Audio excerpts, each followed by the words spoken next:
सम्मानित साथियों, जिनका लंबे समय से इंतजार था, डॉक्टर मुफ्ती असद साहब हमारे बीच में आ चुके हैं। सभी जोरदार ताली बजाकर अभिनंदन करें। तो मैं डॉक्टर साहब से निवेदन करूँगा तो तथागत भगवान गौतम बुद्ध और परम पूज्य बोधि संत बाबा साहब संत रविदास जी के डॉक्टर भगवान गौतम बुद्ध की भगवान गौतम बुद्ध की जय हो करुणा हो सद्गुरु रविदास की जय हो।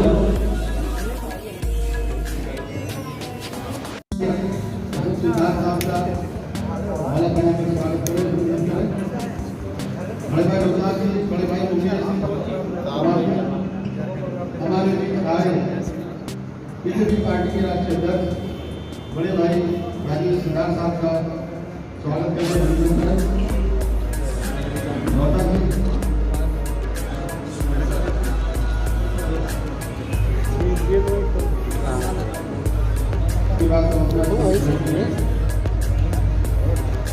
सम्मानित साथियों की शुरुआत आज से सालों पहले शोषण के विरुद्ध एक आवाज के रूप में हुआ।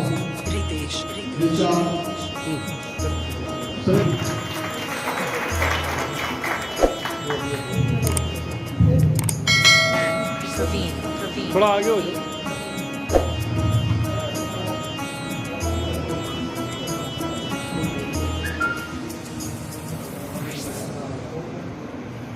थोड़ा आगे होना भी ठीक है।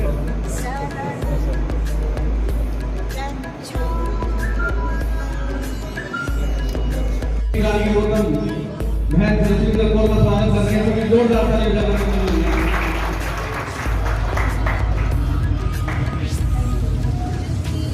हमारे बीच में हमारे कार्य किया, जिससे कि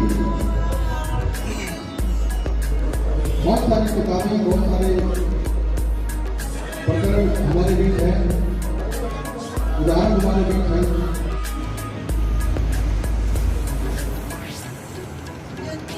अजय गौतम जी जल्दी हम लोग बहुत देर वाले हैं।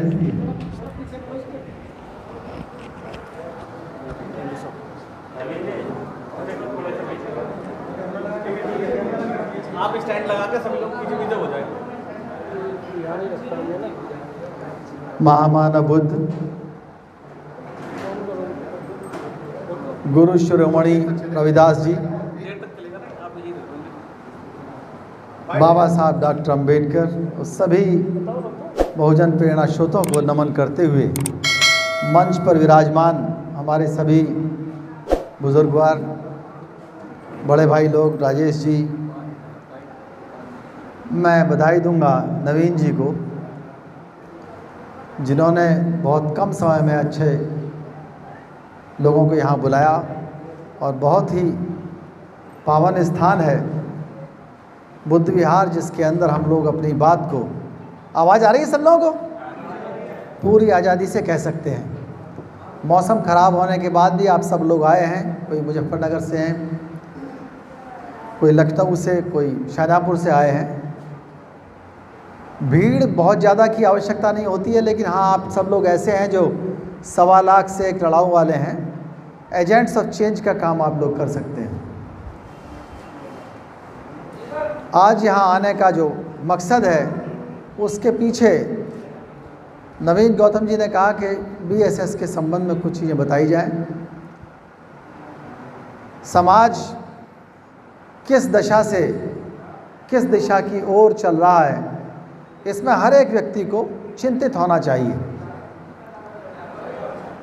समाज में कई तरह के लोग हैं। एक तो वो लोग हैं समाज के अंदर जो लोग अपने व्यक्तिगत कामों तक सीमित रहते हैं। दूसरे वो लोग हैं जिन्हें चिंता रहती है अपने भविष्य की, अपने परिवार के भविष्य की, अपने समाज के भविष्य की। वो अखबार पढ़कर तिलमिला जाएंगे, समाचार सुनकर, टीवी देख कर के उन्हें लगेगा समाज कहाँ जा रहा है, दुनिया कहाँ जा रही है। उनके अंदर एक एनालिसिस करने की पावर आती है, तुलना करने की।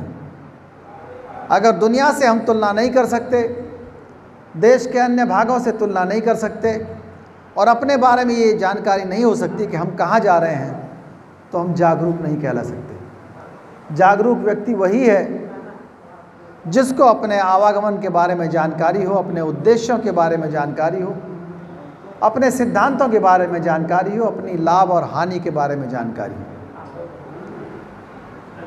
जो लोग भेड़ चाल में चलते हैं उनका जीवन ऐसा नहीं है कटता नहीं, उनका जीवन कटता है, लेकिन उनके बच्चों को कई गुना संघर्ष करना पड़ता है आगे आने वाली पीढ़ियों को। लेकिन जो खुद संघर्ष करता है वो आगे आने वाली पीढ़ियों के लिए संघर्ष कम कर देता है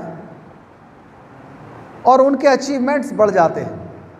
भारत का इतिहास संघर्षों का इतिहास है, जिसके अंदर मेहनतकश लोग, मजदूर, किसान, पीड़ित और जो भी लोअर स्ट्रेटा के लोग रहे, उनके साथ अन्याय हुआ और उनके साथ खड़े होने वाले भी बहुत लोग रहे।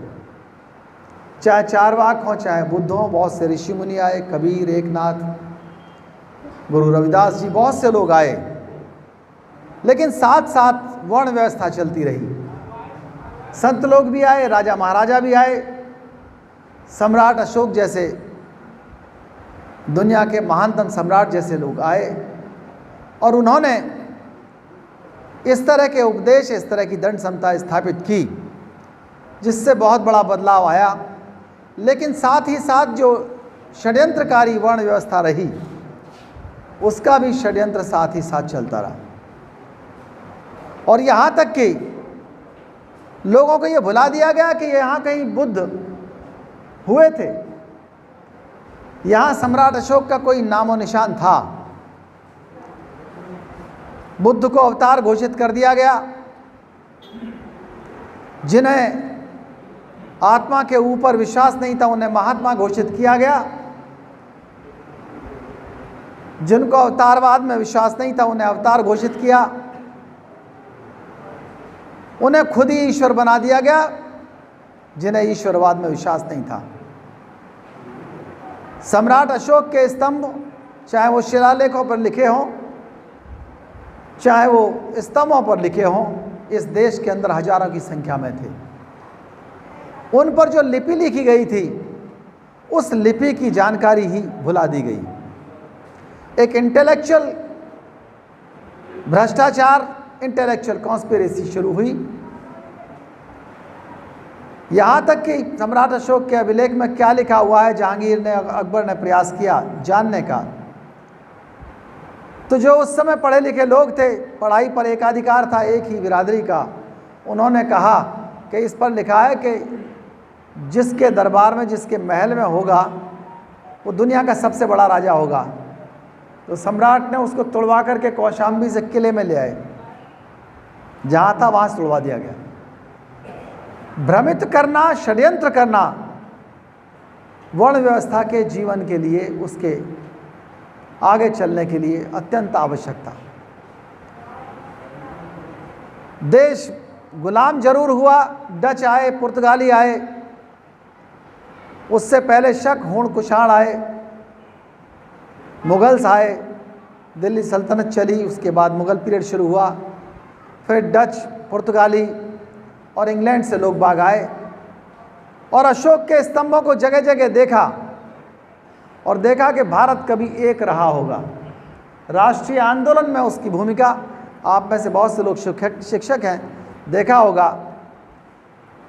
और उन्होंने ये देखा जब कि ये सम्राट अशोक के अभिलेख जगह जगह लगे हुए हैं, ये पूरा भारत जम्बूद्वीप के रूप में कभी रहा होगा, इन पर आखिर लिखा क्या है। अलेक्जेंडर कनिंघम विदेशी था, उसने जेम्स प्रिंसेप को मदद की और उसने देखा, उस लिपि को पढ़ना शुरू किया। लिपि पढ़ ली गई, सैकड़ों साल बाद वो लिपि पढ़ी गई, लेकिन ये निश्चित नहीं हुआ कि ये लिपि किस राजा की है। श्रीलंका के अंदर टर्नर नाम के इतिहासकार काम कर रहे थे, उन्होंने देखा कि ये सम्राट अशोक वही है जो भारत के ऊपर कभी सबसे बड़ा सम्राट रहा था। और वो चीज़ें निकल कर के आई और देश को एक ऐसा गौरव मिला कि राष्ट्रीय आंदोलन में बहुत बड़ा बदलाव आया। उस राष्ट्रीय आंदोलन के बदलाव में जो गौरव इस बात को लेकर के हुआ कि ये देश कभी एक था, अखंड था और सॉवरेंटी थी, और यहाँ के लोग ऐसा नहीं है कि यहाँ के लोग शासन नहीं चला सकते। इतना सुशासन मौर्य साम्राज्य में रहा, उसी के ऊपर सुपर स्ट्रक्चर बनाया आगे आने वाले राजाओं ने। तो एक आत्मविश्वास जगा और भारत आज़ाद हुआ। भारत का संविधान बनाने का मौका बाबा साहब डॉक्टर अम्बेडकर को मिला। समाज को दोबारा से रिकंस्ट्रक्ट किया जाए, बाबा साहब डॉक्टर अम्बेडकर की ये उनका दर्द था। हमारे फ्रीडम स्ट्रगल के जो टाइम के बीच में ज्योतिबा फुले, सावित्रीबाई फुले, छत्रपति शाहू जी महाराज, बहुत से ऐसे महान लोग आए जिनका योगदान बाबा साहब डॉक्टर अम्बेडकर ने स्वीकारा और उसी योगदान के ऊपर बुद्ध के सपनों का भारत बनाने के लिए संविधान लिखा। संविधान में छुआछूत खत्म की गई। निश्चित रूप से बहुत सारी इतिहास की सामान्य बातें जो आपको जानकारी में है, लेकिन समतामूलक समाज की स्थापना नहीं हो पाई और उसके कारण अनेकों हैं। आखिर क्या वजह रही कि लोग समता नहीं चाहते? थोड़ा सा अलग एक रिसर्च है, समतामूलक समाज क्यों नहीं चाहते लोग। बाबा साहब डॉक्टर अम्बेडकर ने रिसर्च की है, उसी के आगे अध्ययन किया गया और ये देखा गया कि जाति अपने आप में एक ऐसा चुंबक है जो असमानता से निकला हुआ है और वो हर आदमी को प्रिय हो जाता है। वो प्रिय कैसे होता है? महिलाओं का जो लगभग हिस्सा है या महिलाओं की जो स्तर है, वो स्तर पुरुषों के बराबर नहीं है और बहुत ही उत्पीड़न होता है उनका। लेकिन वर्ण व्यवस्था में जो पंडिताइन है उसको एक बाई बर्थ एक सर्टिफिकेट मिल जाता है कि जितने भी सेठानी हैं, जितने भी ठकुराइन हैं, उसके पैर पकड़ेंगी बाई बर्थ, चाहे उसकी काबिलियत कुछ ना हो, जन्म से वो एक बिरादरी में पैदा हुई। और अगर वो समतामूलक समाज की बात करेगी तो वो ये अधिकार खो बैठेगी, ये अधिकार खो बैठेगी। हो सकता है उसे, उसके परिवार को कुछ सरकारी नौकरियां मिल जाए, पढ़ाई लिखाई का अधिकार मिल जाए, लेकिन क्या पढ़ाई लिखाई का अधिकार इतने ज़्यादा अधिकार देगा कि पूरा गांव, पूरा मोहल्ला उनके पैर पकड़े, उनकी तरफ देखे, उनका आदेश माने? फिर आगे बढ़िए, एक ठकुराइन को पूरी तरह से अधिकार मिल गया कि सेठानी भी पैर पकड़ेंगी और नीचे वालों का तो उद्देश्य ही है, उसे भी उसके अंदर आनंद आने लगा। यही हाल सेठानी का भी हुआ कि चलो पंडिताइन के पैर पकड़ने हैं, ठकुराइन के पैर पकड़ने हैं, लेकिन आगे आकर के जो नीचे वाले सब हैं वो तो हमारे पैर पकड़ेंगे। उनको लगा कि समतामूलक समाज में कोई आनंद नहीं है, जातिवादी समाज में बहुत बड़ा आनंद है, तो जाति को क्यों तोड़ें? हाँ, थोड़ी बहुत दिक्कत है, पति मारेगा, पीटेगा दहेज के ऊपर, लेकिन ये 10-12 साल में ख़त्म हो जाएंगी। और जब वो खुद सास और जेठानी की श्रेणी में आ जाएंगी तो उनको पावर मिल जाएगी, वो भी बहू को इसी तरह मारेंगी, वो उन्हें भी जलाने का अधिकार मिल जाएगा। तो उन्होंने कहा ये जो सौदा है समतामूलक समाज बनाने का, ये सौदा कोई बहुत ज़्यादा, मैडम को जसविंदर जी हैं, इधर बिठा लें, पंजाब से आइए, इधर बिठा, इधर आ जाइए अब जी। और जी हैं, समतामूलक समाज बनाने में घाटा दिखाई दिया।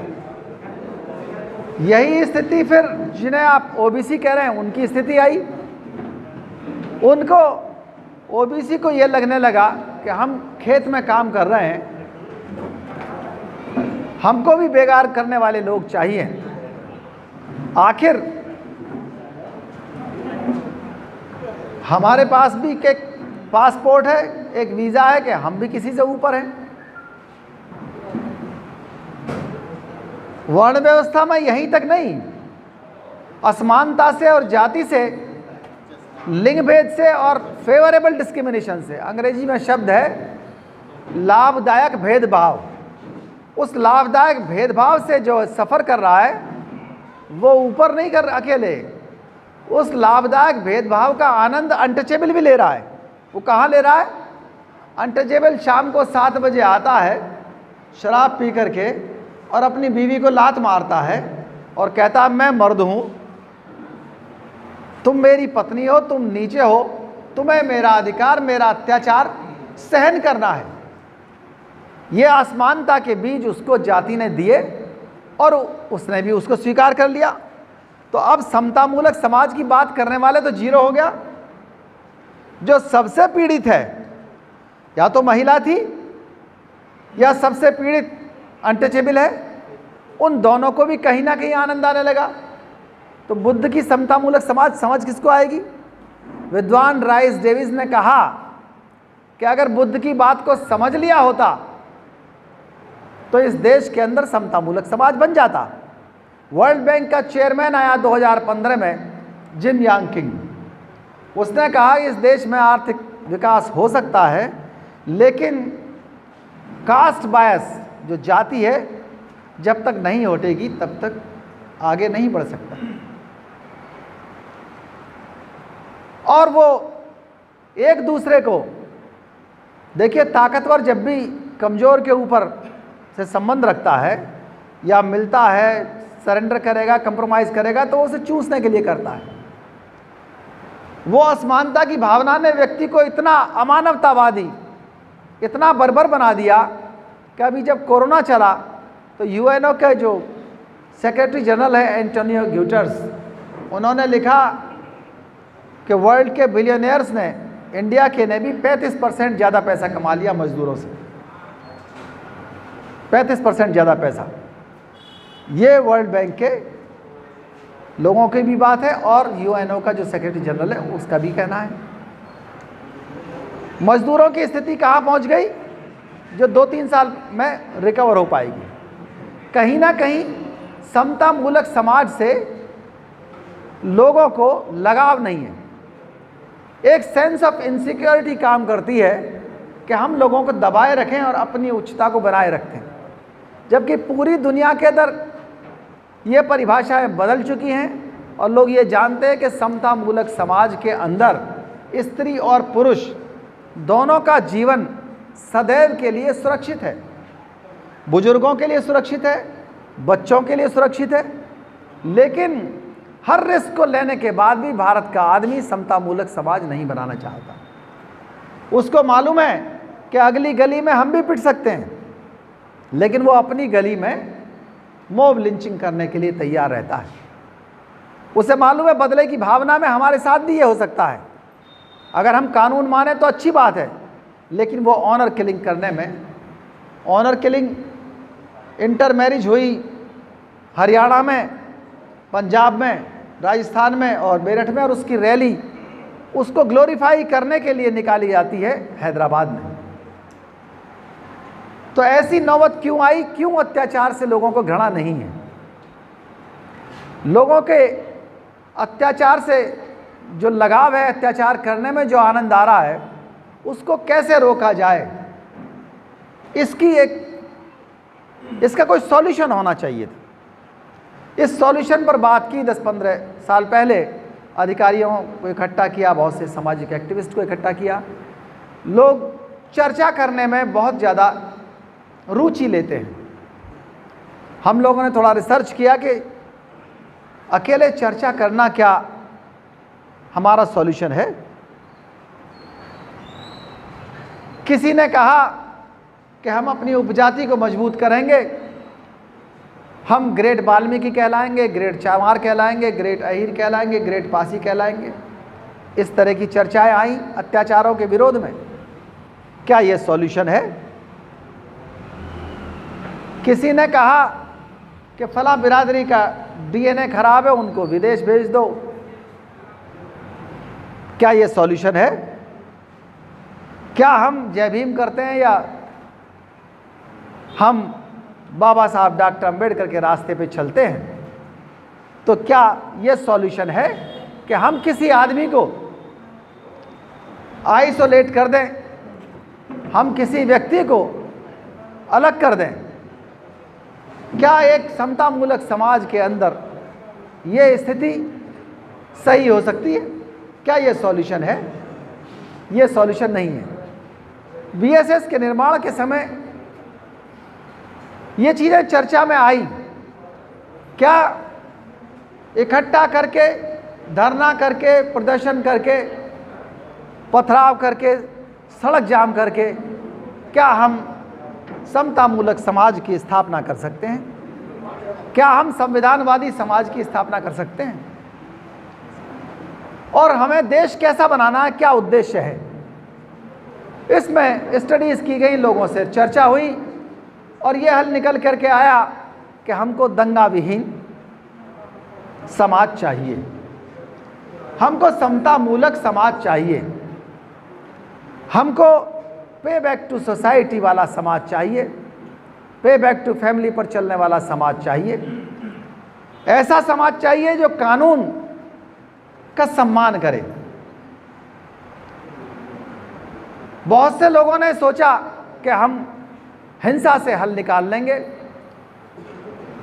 कोई भी व्यक्ति जो हिंसा के रास्ते पर चलता है, मैं मेरठ यूनिवर्सिटी का स्टूडेंट भी रहा हूँ, वहाँ पर एसपीसीटी रहा, वहाँ रोज़ लड़के आंदोलन करते थे और कभी वीसी के ऊपर पत्थर फेंक दिया, कभी किसी के ऊपर पत्थर फेंक दिया, और ये वहाँ 50 साल से होता है। मैंने हॉस्टलों में मीटिंग की और उनको बताया कि एक मुकदमा लिखने के बाद आपका पासपोर्ट नहीं बन सकता। युवा पीढ़ी को भटकाव से बचाना है। एक मुकदमा लिखने के बाद आपका पासपोर्ट नहीं बन सकता, एक मुकदमा लिखने के बाद आपका सरकारी नौकरी नहीं लग सकती, आपको शस्त्र नहीं मिल सकता, आपको ठेका नहीं मिल सकता, आपके आगे आने वाले जीवन में दिक्कतें आएंगी, वित्तीय दिक्कतें भी होंगी। तो हमको जोश कहाँ करना है? ठीक है, उत्पीड़न होता है तो जोश आता है, गुस्सा आता है, बदले की भावना आती है, लेकिन वो बदले की भावना, उस एनर्जी को कहाँ यूज़ करना है? बीएसएस के उद्देश्यों में, उसकी एजेंडा में लिखा गया कि उस एनर्जी को हमें कहाँ यूज़ करना है ताकि एक हल निकले। उन अत्याचारों का क्या इलाज होना चाहिए, क्या मैकेनिज्म डेवलप किया जाए? उसमें अत्याचारों के खिलाफ एक मैकेनिज्म डेवलप किया गया कि अत्याचार पीड़ित को इतना मजबूत कर दो, इतना मजबूत कर दो, मनोबल से, तन से, मन से और सामाजिक रूप से, आर्थिक रूप से, कि वो अपने आप को अनाथ ना समझे, बेसहारा ना समझे। तो बीएसएस ने एक मैकेनिज्म डेवलप किया कि उसके जो प्राइमरी या सेकेंडरी किन्स होते हैं, जो पीड़ित है, उसका अकाउंट नंबर लेकर के फ्लैश कर दिया और अपील की कि ये पीड़ित है, इसका इलाज हो रहा है, या ये बेसहारा हो गया, या इसका घर जला दिया गया। और उस अपील पर पूरे देश के लोगों ने सदैव हर मामले में बहुत अच्छा योगदान दिया, जो एक सफल मैकेनिज्म डेवलप हुआ जो लीगल है, जो इलीगल नहीं है।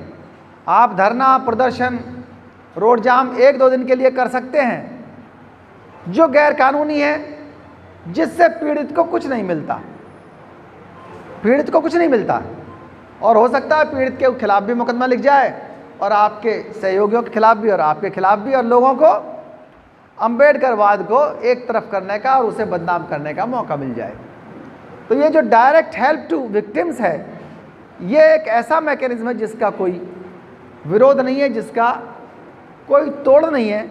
उससे पीड़ितों को भी लाभ हुआ, पीड़ित के परिवारों को लाभ हुआ, उनके घर बने, उन्हें मुकदमे की पैरवी के लिए पैसा मिला, उन्हें समझौते को मजबूर करने के लिए उन्हें किसी भी तरह से दबाव से दूरी हुई, उनका इलाज भी हुआ, एक ऐसा सॉल्यूशन निकल करके आया डायरेक्ट हेल्प के रूप में।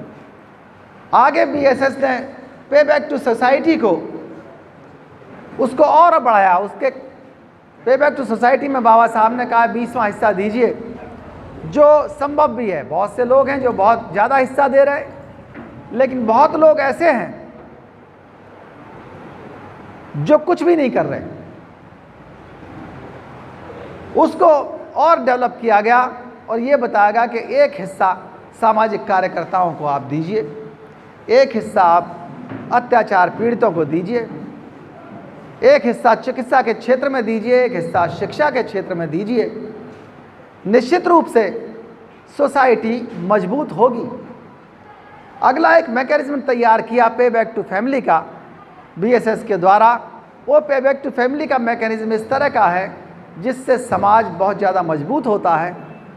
पे बैक टू फैमिली का मतलब है कि आपके परिवार को लगना चाहिए कि आप युवा काल में उसको सशक्त कर रहे हैं।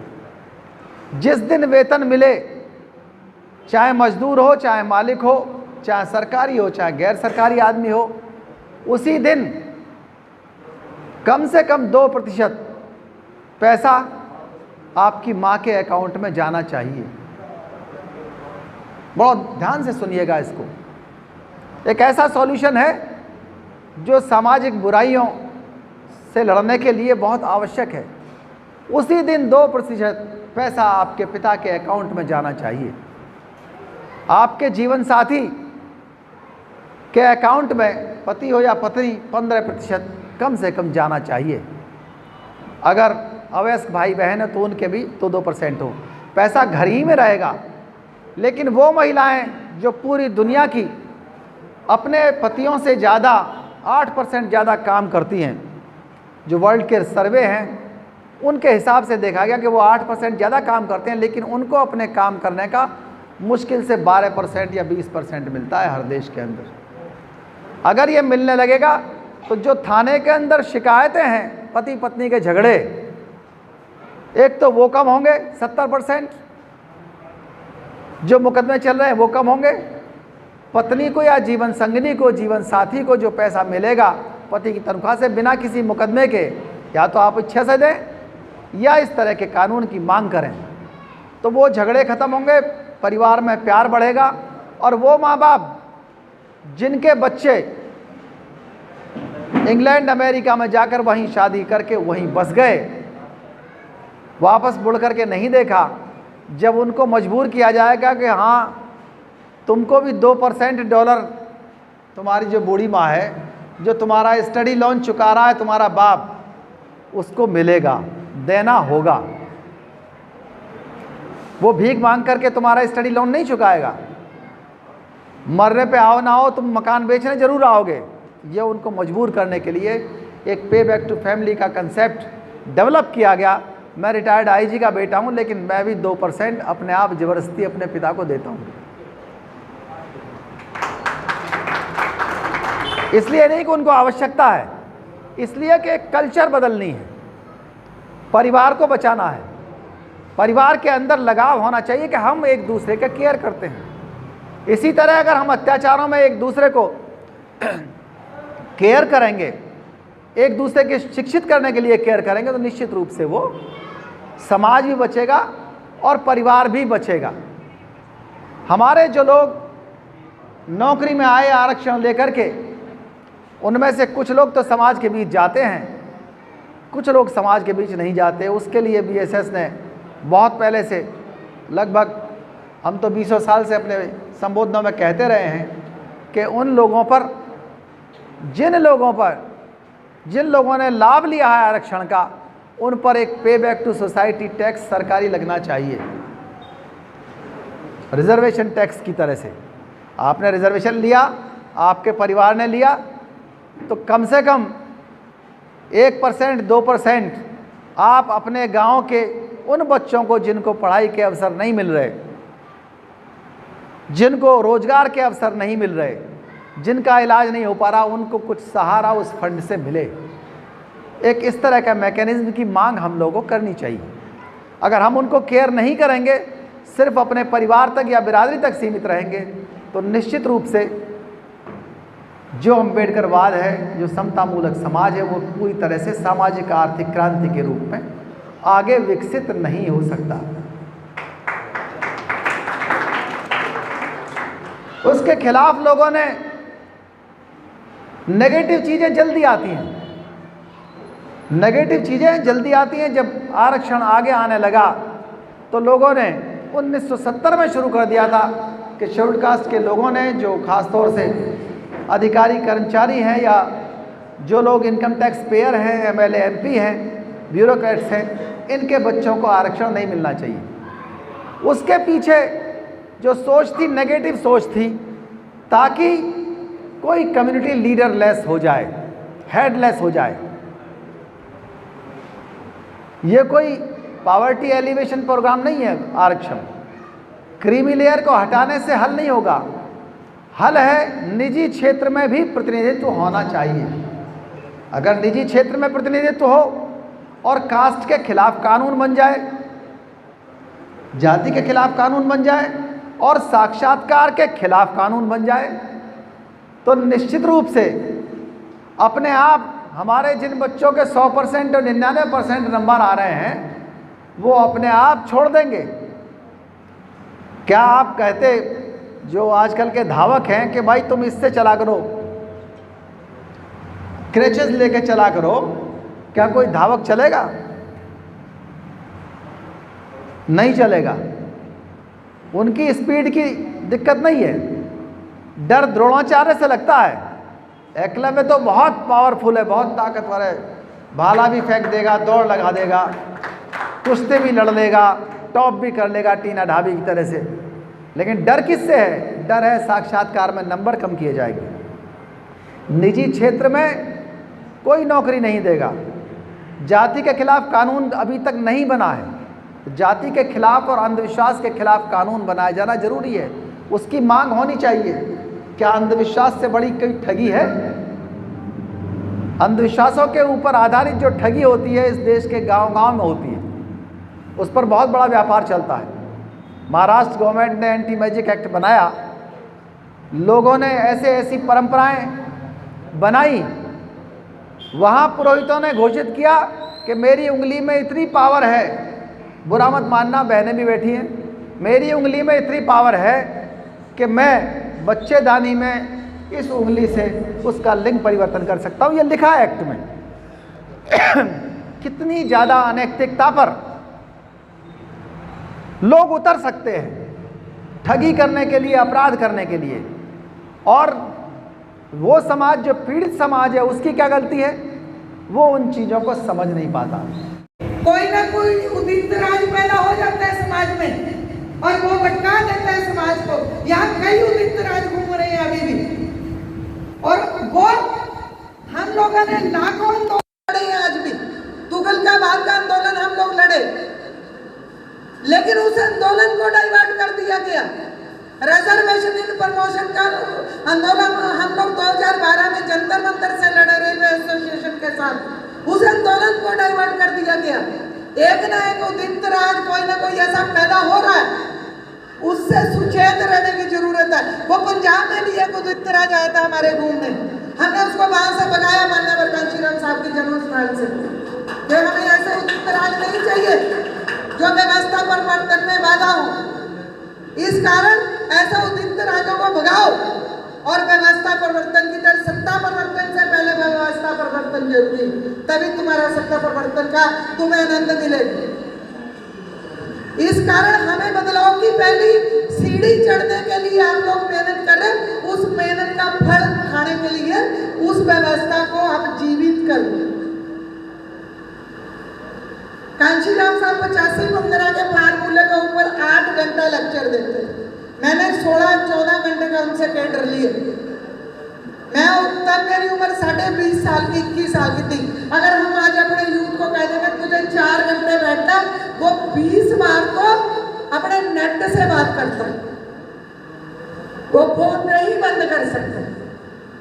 हमें बदलाव करना है। हमें, अगर आप अपने फ्यूचर को सेव करना चाहते हैं, पहले अपने आप में बदलाव करें। तब अम्बेडकर आएंगे, तब बाबा साहब आएंगे, तब बुद्ध आएंगे। मुझे बड़ा दुख होता है जब ऐसे हो जाए, अंदर पीड़ा होती है।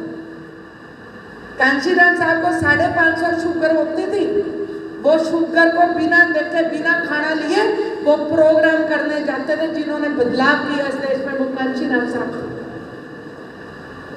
हम किस बदलाव के बाद? हमें पहले रहने के लिए 5 स्टार चाहिए, खाने के लिए बहुत बढ़िया भोजन चाहिए। अगर खाना अच्छा ना हो तो व्यवस्था परिवर्तन पे तो बात ही नहीं हो सकती। हमें बहुत बड़ी गाड़ी में चलने के लिए बहुत बड़ी गाड़ी चाहिए, तब व्यवस्था परिवर्तन होगी। वो साइकिल पे घूम के भी व्यवस्था परिवर्तन कर रही है, वो अपनी बस में जाकर भी अपने सिस्टम के ऊपर खड़े हैं लोगों को जिनके पास संसाधन है, हेलीकॉप्टर है, जहाज है। लेकिन हम लोग अभी भी बड़ी गाड़ी के लिए इंतजार में कि आएगी, अच्छा भोजन मिलेगा तब हम 2 घंटे बैठ पाएंगे, अदरवाइज नहीं। बहुत हमारे समाज में जो कमी है, छोटी छोटी कमी है, हम भी उसका हिसाब, सारा एक परिवार है। ये नहीं है कि आप नाराज हो जाओ, मैं नाराज करने नहीं आई हूँ। हम एक सारा एक परिवार है, एक मुक्त परिवार। मैं भी आपका हिस्सा हूँ, हमारा हिस्सा। हमें चेंज करना है इस देश में। अगर आप चाहते हो कि बाबा साहब का असली तिरंगा सम्राट अशोक वाड़ा दिल्ली में लहराए, तो हम बदलाव में चलेंगे। आप चाहते हो बदलाव की नीति?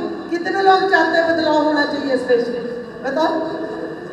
अगर 20 लोग भी आज चाहेंगे, आज 10 लोग भी यहाँ से तैयार होके जाते हैं, मैं सोचती हूँ कि यहाँ से 10,000 बंदा निकलेंगे।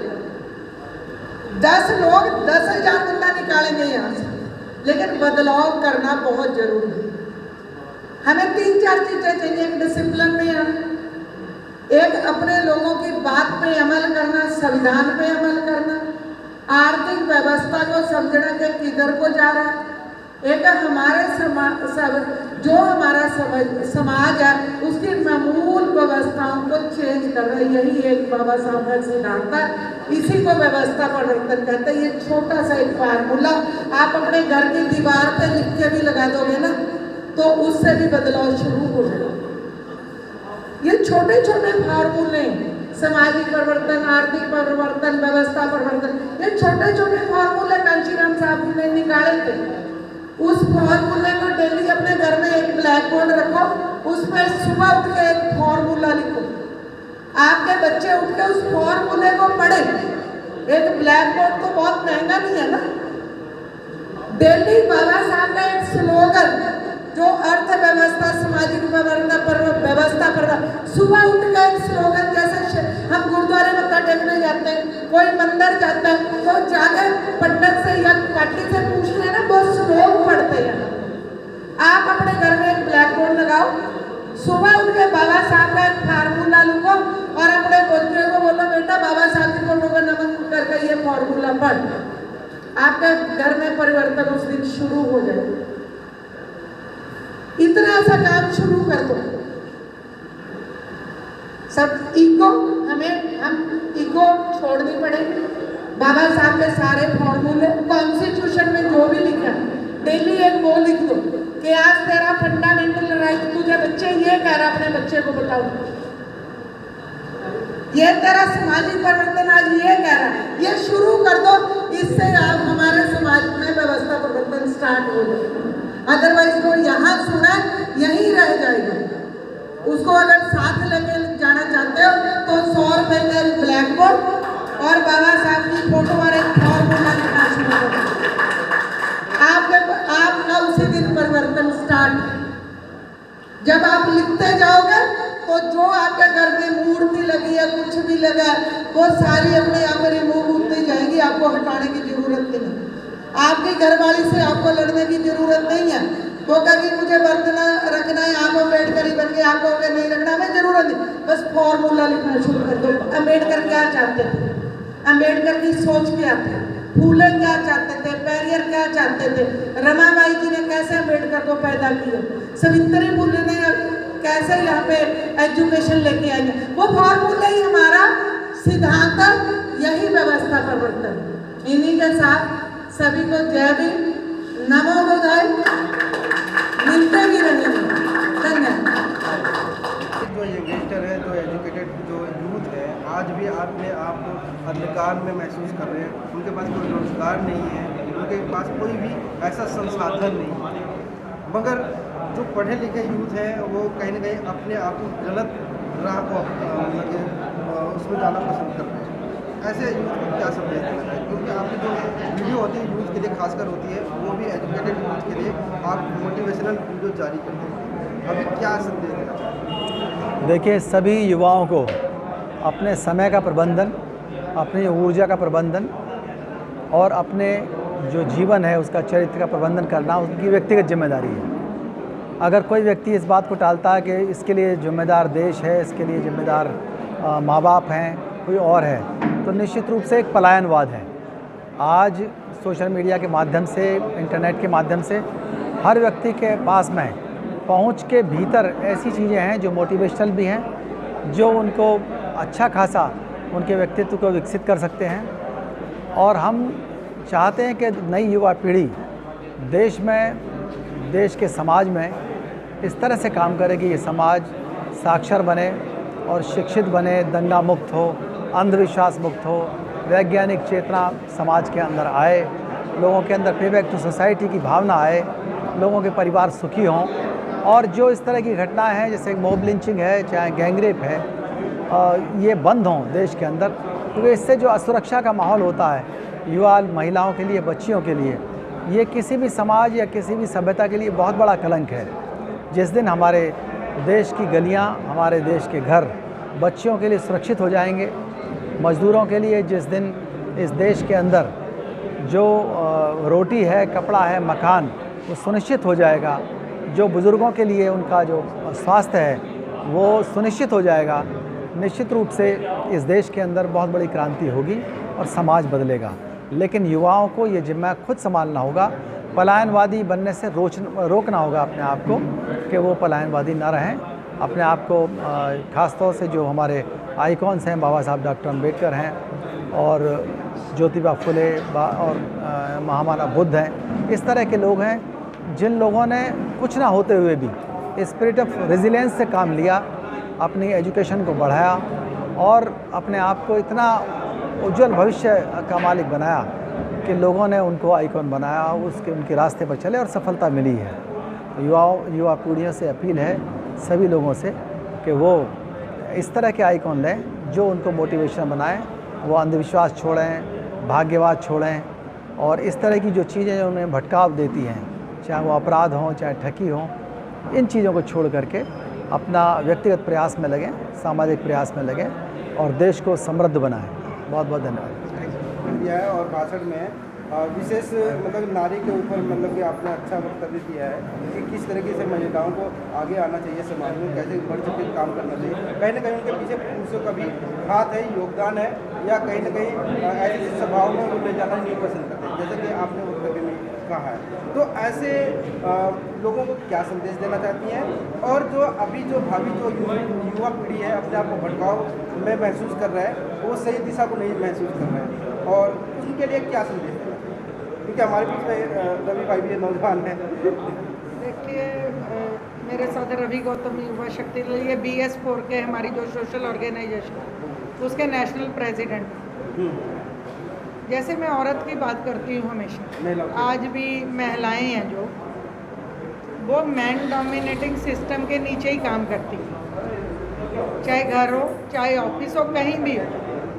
बाबा साहब कहते थे अगर बदलाव लाना है सबसे पहले औरत को घर से निकलना पड़ेगा। अगर फूले साहब, सावित्री फूले जी को घर से ना बाहर आने के लिए कहते, क्या वो टीचर बन पाती? क्या वो महिलाओं को पढ़ा पाती? क्या वो पहली मुख्य अध्यापिका बन पाती? 120 साल पहले जब फूले जी ने सावित्री जी को इतना बड़ा अधिकार दिया, आज हम कॉन्स्टिट्यूशन आने के बाद संवैधानिक व्यवस्था के बावजूद भी अपनी औरतों को वो अधिकार और वो आज़ादी नहीं दे। दूसरी जो आपने यूथ की बात की है, क्या यूथ क्या है? देखिए, यूथ कहीं ना कहीं इंटरनेट में फंस के रह गया। यूट्यूब, इंटरनेट, गूगल पे ही सिर्फ और सिर्फ यूथ। अगर यूथ ने दिशा और दशा तय करनी है, पहले उसको आत्म मंथन की ज़रूरत है।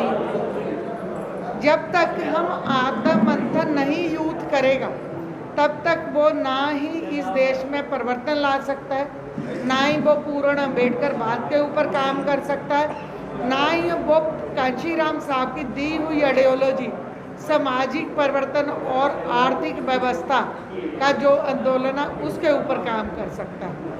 अगर हम पूर्ण व्यवस्था को बदलना चाहते हैं और बदलाव की बात करते हैं तो हमें डॉक्टर अम्बेडकर साहब के द्वारा कही हुई हर बात को अपनी घर की दीवारों के ऊपर लिखना होगा। सबसे पहले जब हम अपने घर के दीवार के ऊपर लिखेंगे और उसको हमारे ही बच्चे पढ़ेंगे, पढ़ के वो स्कूल जाएंगे, तब वो अपने टीचर को जाके कह सकते हैं नहीं आप टीचर यहाँ गलत हो, अध्यापक जी आप यहाँ गलत हो, अम्बेडकर साहब ने संविधान में हमें ये अधिकार दिया और आप हमें गलत पढ़ा रहे हो। जब तक हम संविधान की पूर्ण व्यवस्था बाबा साहब की हाथ लिखित वॉल्यूम जो उनके 21 वॉल्यूम उनको पढ़ के अपनी दीवारों के ऊपर नहीं लिखते, तब तक पूर्ण व्यवस्था इस देश में लागू नहीं होगी, ना हो सकती है। बाकी जो अंधविश्वास और जात पात के ऊपर अशोक साहब ने भी कहा, इस देश में 1950 में जाति बदल के क्लास बढ़ गई, जात से हम लोग जमात में गए, लेकिन आज भी हम दोबारा जमात में जाकर जात में आ रहे हैं। हम अपने पीछे लिखते हैं वाल्मीकि, चमार, धाड़क, ये वो। सबसे पहले हमें जाति को बदलने के लिए जाति व्यवस्था हमें छोड़नी पड़ेगी, हमें बुद्ध का रास्ता अपनाना पड़ेगा, बाबा साहब का और कांशीराम साहब का व्यवस्था परिवर्तन आंदोलन अपनाना पड़ेगा, तब इस देश में जाके कहीं पूर्ण व्यवस्था आए। हम जगह जगह जाके केडराइज करके यूथ को तैयार कर रहे हैं। ये यूथ जब मोबिलाइज हो जाएगा जैसे हमें किया था, तब इस देश में पूर्ण व्यवस्था हो जाएगी। धन्यवाद। रवि भाई, और आपके आंदोलन में काफ़ी बढ़ चढ़ के लोग आते हैं, ज़्यादातर मैक्सिमम यूथ आते हैं, तो क्या आपको ये लगता है कि मतलब बेरोजगारी और जो बेरोजगारी के भी जब रोजगार भी मिलता है ठेकेदारी प्रथा, इसके ऊपर भी कहीं आप मतलब जो संगठन जो है और उस पर चर्चा की है? देखिए, आज का जो हमारा यूथ है बेरोज़गार भी है, अशिक्षित भी है। बेरोज़गार इसलिए है कि जो मान्यवर काशीराम साहब बाबा साहब ने संविधान में और मान्यवर काशीराम साहब ने जो रास्ते में लोगों को समझाया और जो उन्हें शिक्षा की तरफ आकर्षित किया, लेकिन आज की जो परिस्थिति है, ना तो हमें जो वर्तमान सरकार है ना शिक्षा दे पा रही, ना रोज़गार दे पा रही है, तो यूथ तो भटक ही रहा है। तो हमें उन सब से लड़ने के लिए जो बहन जी ने कहा है कि जो हमारे घर में बहन बेटियां हैं उनको शिक्षित करना पड़ेगा, उन्हें सामाजिक और जो है आर्थिक आंदोलन में लाना पड़ेगा। क्योंकि जो बाबा साहब भी थे, जब विदेश आते थे तो जो उनकी जो वाइफ थी वो परिवार को संभालती थी, उसी तरीके से हमारे जो परिवार हैं उनको वाइफ संभालती हैं, लेकिन उनको हमें शिक्षा की तरफ आकर्षित करना पड़ेगा। उसके बाद बात आई यूथ की, तो साथियों यूथ हमारा कहीं ना कहीं आज मूवमेंट से भटक रहा है। जो मान्यवर काशीराम साहब बाबा साहब की विचारधारा है, हम लोग उससे भटक रहे हैं और कहीं ना कहीं उस अंधकार की तरफ जा रहे हैं जो हमें चमक चांदनी दिखाई देती है। जैसे बहन जी ने कहा कि गाड़ी हैं, घोड़े हैं, बंगले हैं, जहाज हैं, वो सब कुछ समय के लिए साधन तो हो सकते हैं, लेकिन वो हमारे जीवन की दिनचर्या नहीं बन सकते। क्योंकि जिन लोगों से हमारी फाइट है वो लोग पहले भी काफ़ी मजबूत है और आज भी वर्तमान में बहुत मजबूत हैं, तो वो हमारे लोगों को बहकाते हैं, हमारे यूथ को बहकाते हैं और एक अंधकार की तरफ ले जा करके फिर उन्हें ख़त्म करने का काम करते हैं। तो इसमें युवा शक्ति दल, BS4, BSF काफ़ी मजबूती से काम कर रहा है। तो मेरी आप सबसे अपील है, सबसे पहले शिक्षा ग्रहण करें, अपनी बहन बेटी को शिक्षा ग्रहण कराएं, जो सावित्रीबाई फुले, ठीक है, और ज्योतिराव फुले ने जिसमें जो रास्ता बताया है, जो बाबा साहब मान्यवर काशीराम ने रास्ता बताया है, उस पे चलें। जब जाकर घर का विकास होगा, मोहल्ले का विकास होगा, गांव का विकास होगा, जिले का होगा, प्रदेश का होगा, राष्ट्र का विकास होगा। वो सिर्फ शिक्षा है, उसके अलावा और कुछ नहीं है। तो मेरी आप सबसे अपील है, सभी युवा शिक्षा ग्रहण करें और अपने देश परिवार को आगे बढ़ाएं और राष्ट्र के लिए काम करें। जय भीम, नमो बुद्धाय।